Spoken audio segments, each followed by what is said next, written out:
जय हिंद दोस्तों, स्वागत है आप सभी का आपके अपने YouTube चैनल राजा गुप्ता करंट अफेयर्स पर। मैं हूं आप सभी का राजा गुप्ता और आज के TNA में यानी ट्रेंडिंग न्यूज एनालिसिस में हम एक ऐसी खबर के बारे में बात करने जा रहे हैं जो सुबह 4:30 बजे घटित हुई है। दोस्तों, अमेरिका की ईरान और इजराइल के वॉर में एंट्री हो चुकी है। आज सुबह 4:30 बजे अमेरिका ने एक बड़ा हमला किया है ईरान पर। तो 3 परमाणु ठिकानों पर अमेरिका ने हमला किया है। तो मैं आपको साइड बता रहा हूं कहां पे हमला हुआ है और आखिर क्या मकसद है अमेरिका का, अमेरिका ने क्यों हमला किया और अमेरिका क्यों साथ देना चाहता है इजराइल का। तो मैं आपको पूरा डिटेल से बताऊंगा और अभी तक जो इस वॉर में, इस युद्ध में क्या क्या अपडेट्स हैं, उन सभी की जानकारी आपको इस वीडियो में पूरी मिल जाएगी। पूरा मैं आपको समरी दे दूंगा। तो आप ये जगह देखो कहां पे हमला हुआ है। ये मैप आप देख रहे हैं, ईरान का मैप है। तो ये न्यूक्लियर साइट है, ये फोर्डो है, फोर्डो, नतांज और इस्फान।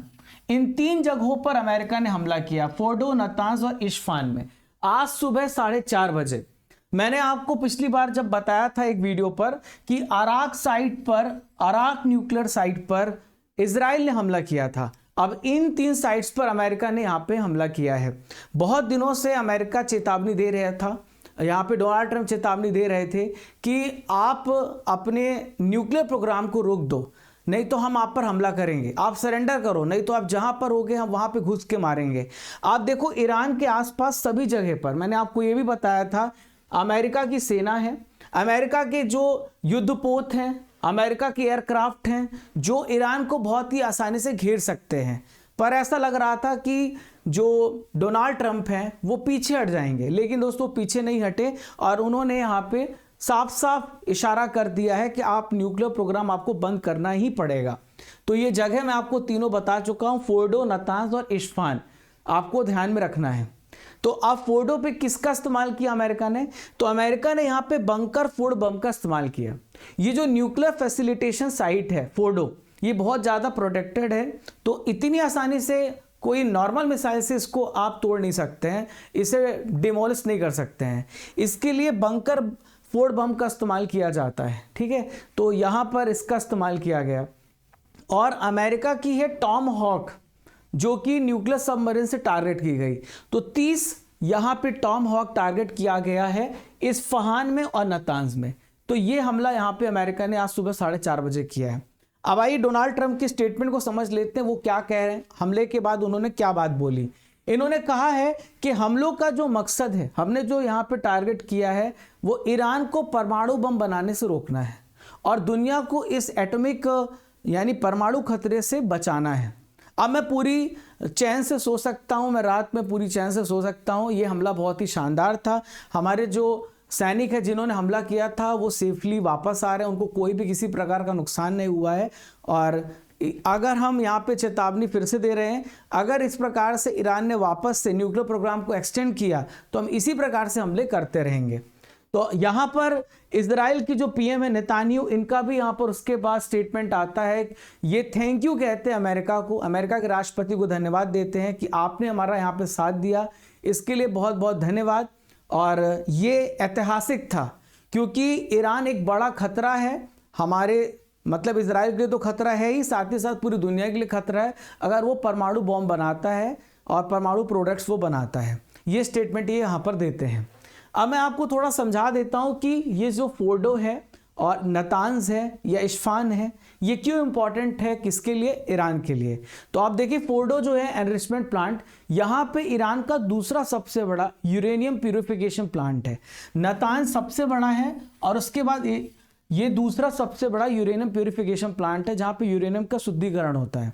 और एक पहाड़ी है वहाँ पे 295 फीट, लगभग 90 मीटर गहराई पर इसको यहाँ पे बनाया जा रहा है। यहाँ पर जो पूरा कंट्रोल है AEOI करता है, यानी जिसे कहते हैं परमाणु ऊर्जा संगठन, ये पूरा कंट्रोल इनके पास है। तो हवाई हमले से तो इसे तबाह करना आसान नहीं था, लेकिन इसके लिए खासकर बंकर बस्टर बम या फिर GBU-57 या B-2 स्टेल्थ विमान का इस्तेमाल किया जा सकता है, तभी एक यहाँ पे डिमोलिश होगा। और इसी का इस्तेमाल किया गया है, B-2 स्टेल्थ विमान का इस्तेमाल किया गया है अभी जो फोर्डो पे हमला हुआ अमेरिका ने किया है। दूसरा है नतांज जो कि एटॉमिक फैसिलिटी सेंटर है, सबसे बड़ा है और ये 9 परमाणु बम बनाने में सक्षम है, यानी 9 यहाँ पे परमाणु बम बन सकते हैं। और इतना यहाँ पे यूरेनियम मौजूद है। जो ईरान की कैपिटल तेहरान है वहाँ से 250 किलोमीटर साउथ पे लोकेटेड है नातांज, ठीक है। और यहाँ पे यूरेनियम 235 की सफाई होती है। नातांज में एडवांस सेंट्रीफ्यूज भी लगे हुए हैं। ईरान का सबसे बड़ा परमाणु खतरा इजराइल के पीएम ने इसी को बताया था। तो सबसे बड़ा जो प्लांट है, एटॉमिक रिएक्टर है, वो है नातांज, ठीक है। और फिर इस्फान जो है परमाणु टेक्नोलॉजी सेंटर है।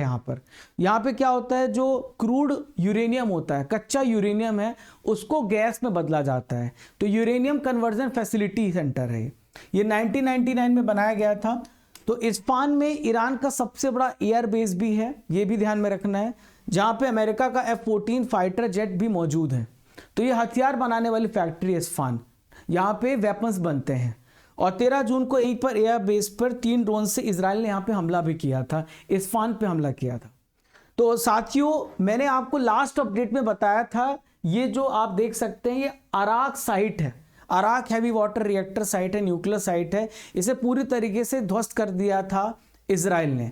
तो लगातार इजराइल जो है वो यहाँ पे ईरान को घेर रहा है, अमेरिका भी घेर रहा है। पर दोस्तों, कुछ दिनों पहले ही रशिया का भी स्टेटमेंट आया था। रशिया ने साफ साफ कहा था अमेरिका इस वॉर में ना कूदे वरना मैं भी कूदूंगा। तो आज देखना होगा कि रशिया का क्या स्टेटमेंट आता है, क्योंकि रिसेंटली में रशिया और ईरान ने न्यूक्लियर प्रोग्राम को लेकर के डील साइन की थी, एक यहाँ पे समझौता किया था। मैंने आपको करंट अफेयर्स में बताया भी था। तो दोनों मिलकर के न्यूक्लियर प्रोग्राम को बढ़ाना चाहते हैं। तब आगे देखना पड़ेगा कि रशिया इस पे क्या एक्शन लेता है इस हमले के बाद। और फिर यहाँ पे स्टेटमेंट क्या आता है, जो कि ईरान के खमेनेई है, सुप्रीम है, वो यहाँ पे क्या कहते हैं। अभी यहाँ पे ईरान की तरफ से कोई स्टेटमेंट आया नहीं है, अभी कुछ देर बाद हमें ये बात पता चल जाएगी। तो जब ये हमला हुआ था अराक में, तो नुकसान तो कुछ भी नहीं हुआ था, क्योंकि पहले से शहर को खाली करा दिया गया था। इजरायली डिफेंस फोर्स ने कहा था आप शहर को खाली करिए, हम अराक और खोंडोब शहर पे हमला करेंगे। उसके बाद इन्होंने अराक पे हमला कर भी दिया था। तो आप यहाँ पर देखो, यही वो साइट है जहाँ पर इनको रोका जाएगा, और यही मकसद है इजराइल का भी और अमेरिका का भी। आप ये देखो, ये सागंड, याज्द और गाचिन, ये 3 साइट हैं जो आप यहाँ पर देख सकते हैं। इसे यूरेनियम माइन बोला जाता है। ईरान के पास बहुत ज़्यादा यूरेनियम भी है, ठीक है। और बुशेशर एक साइट है, ये भी न्यूक्लियर साइट है। पार्चिन जो है ये मिलिट्री साइट है। और जो बोनाब, रामसर और तेहरान है रिसर्च रिएक्टर्स। अगर हम बात करें कि किसको कितना नुकसान हुआ है, तो अब तक यहाँ पे दोनों देशों में देखें तो सबसे ज़्यादा नुकसान ईरान को हुआ है। अब तक लगभग 650 लोग मारे जा चुके हैं, जो अलग अलग मीडिया एजेंसी है उन्होंने बताया। 2000 लोग घायल हो चुके हैं। आम लोग ही मरते हैं, नेताओं को क्या है, वो तो बम्बारिंग करेंगे। अभी युद्ध भी कुछ देर बाद बंद हो जाएगा। बहुत सारे लोगों के घर उजड़ गए, आपने वीडियो में देखा होगा, रो रहे हैं, परेशान है, बिजनेस बंद हो गया, इकोनॉमी ठप हो गई है। लोग यहाँ पर देखो 6000 करोड़ रुपए का रोज नुकसान हो रहा है इजराइल को। रोज 6000 करोड़ रुपए अतिरिक्त इनके ऊपर भार पड़ रहा है। जीडीपी स्लो हो गई है, और इसी प्रकार से ईरान पे भी इफेक्ट पड़ रहा है। तो वॉर का कोई बहुत बड़ा फायदा होता नहीं है। अब मैंने आपको ये भी बताया था लास्ट में, फिर से मैं समझा देता हूँ। ईरान के आसपास, चाहे वो सऊदी अरब हो, इराक हो, कुवैत हो, बहरीन हो, हर जगह आप देखेंगे तो अमेरिका के यहाँ पे फाइटर जेट हैं और सैनिक हैं। सऊदी अरब में 35,000 से ज़्यादा सैनिक यहाँ पे तैनात हैं, ठीक है। अमेरिका में 2000 से ज़्यादा सैनिक यहाँ पे तैनात हैं। तो आपको देखना होगा। 13 जून को इजराइल ने स्टार्ट किया था ऑपरेशन लॉयन। तो ऑपरेशन राइजिंग लॉयन के तहत ईरान पे 200 फाइटर जेट से हमला किया था। 14 वैज्ञानिक उसमें मारे गए थे। अब तक तो इस संख्या 20 हो गई है। बहुत सारे साइंटिस्ट को मार दिया था जो परमाणु कार्यक्रम में इन्वॉल्व हैं, ठीक है। और ईरान ने 2 प्रॉमिस 3 स्टार्ट किया था इनके अगेंस्ट। ईरान ने भी बहुत हमले किए। 17 जून को एक बड़ा हमला ईरान ने किया था, बड़ी सफलता हासिल करी थी। इजराइल में मोसाद हेडक्वार्टर पर हमला किया था, और ईरान से 600 से ज़्यादा विदेशी अजरबैजान के रास्ते निकल गए थे 17 जून को ही। और बहुत सारे मुस्लिम देशों को ये कहा था ईरान ने कि आप हमारा साथ दो, और इजराइल के खिलाफ हम सबको एक होना चाहिए। 18 जून को सुप्रीम लीडर जो खमेनेई है, उन्होंने कहा था कि ईरान सरेंडर नहीं करेगा। राष्ट्रपति डोनाल्ड ट्रंप ने बोला था तुम सरेंडर करो, हम कुछ नहीं करेंगे। लेकिन अभी तक इन्होंने सरेंडर करने की बात नहीं कही है। तो हो सकता है कि शायद आज सरेंडर करे। साफ साफ स्टेटमेंट यहाँ पे डोनाल्ड ट्रंप ने किया है कि आपको सरेंडर करना पड़ेगा, न्यूक्लियर प्रोग्राम को बंद करना पड़ेगा। तो ये ऐसी अपडेट्स के लिए आप हमें फॉलो करते रहिए। एक महत्वपूर्ण जानकारी, अगर आप नए हैं, आप मेरे साथ पहली बार जुड़ रहे हैं, तो आप 11 सब्जेक्ट्स मेरे साथ पढ़ सकते हैं अर्जुन जीएस फाउंडेशन बैच में। Ancient medieval, modern history, polity, Indian geography, world geography, physical geography, physics, chemistry, biology, economics. तो समर 600 कूपन कोड यूज़ करिएगा। 699 में आपको ये बैच मिलेगा। भारत के हर एग्जाम्स के लिए मैं जीएस पढ़ा रहा हूँ, और ये नंबर है, अगर आपको कोई भी हेल्प चाहिए तो आप इस नंबर पे मुझे कांटेक्ट कर सकते हैं, हमारी टीम को कांटेक्ट कर सकते हैं। Recorded video, topic wise test, previous year discussion, ये सारी फैसिलिटी आपको मिलती है। एप्लीकेशन आपको डाउनलोड करना है, कोर्सेज एंड पीडीएफ में जाना है। यहाँ पे रेगुलर टेस्ट होता है, ई बुक्स हैं, डेली करंट अफेयर्स की पीडीएफ है। तो अर्जुन जीएस फाउंडेशन बैच में 600 कूपन कोड का यूज़ करिएगा। ये सारे विषय आपको पढ़ाए जाएंगे। और साथियों, एक स्टैटिक जीके की बुक भी हमने लॉन्च करी है। ये बुक आपको हमारी वेबसाइट अमेजन पे और हमारी वेबसाइट से आप ऑर्डर कर सकते हैं। 50% का ऑफ चल रहा है। स्टैटिक जीके बुक का टॉपिक वाइज टेस्ट भी होगा, पेज बाय पेज आपकी एप्लीकेशन में। करंट अफेयर्स की बुक है, टेस्ट पास है, 4000 प्लस टेस्ट आपको टेस्ट पास मिलते हैं। और मंथली मैगजीन से 2024-2025 की। और आप यहाँ पर देखो, राजा गुप्ता सर ऑफिशियल हमारा टेलीग्राम चैनल है, आप इस चैनल को ज्वाइन कर लेना, राजा गुप्ता करंट अफेयर्स, ठीक है। और इंस्टाग्राम में भी आप हमें फॉलो कर सकते हैं। मई महीने की ई बुक को भी आप यहाँ पे पढ़ते रहिए। ये सारी फैसिलिटी आपको एप्लीकेशन पे दी गई है। तो मिलते हैं साथियों अगले इंपॉर्टेंट अपडेट्स के साथ। Stay tuned, stay updated, don't forget to subscribe. Video पसंद आया तो अपने दोस्तों को शेयर करिएगा, लाइक करके आप सपोर्ट कर सकते हैं। जय हिंद, जय भारत।